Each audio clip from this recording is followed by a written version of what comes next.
বগুড়ার ভাষাতে একটা কথা বুঝে দেই, আসলে যদি ভালোই না লাগে তোরা কেন প্রেম করিস ছেলে মানুষের সাথে?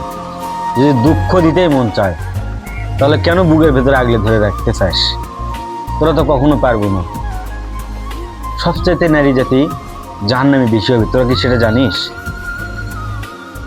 আজ পর্যন্ত নিজের স্বামীর, নিজের প্রেমিকার কখনো কোনো দিন প্রশংসা করতে পারলো না। তোরা তোরা কেমন বেটি চল রে রাউরাসরা চুরি কণ্ঠেকার।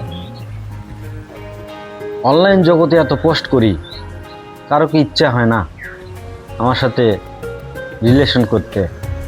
এরকম মন মানসিকতা কোনো লোকজন নাই। যে দেশে লাল গোলাপ ফল মালিন দিয়ে রাখা হয়, সে দেশে ভালোবাসা কিভাবে পিওর হয় এটাই তো বুঝতে পারি না। শুধু আমরা অন্য মানুষক, মেয়ে মানুষক খালি দোষ দেই। এ ভাই, লাল গোলাপই তো ফল মালিন দিয়ে রাখা হয়, তাহলে ভালোবাসা কিভাবে পিওর হবে? একটু কমেন্ট বক্সে বলে যাবেন।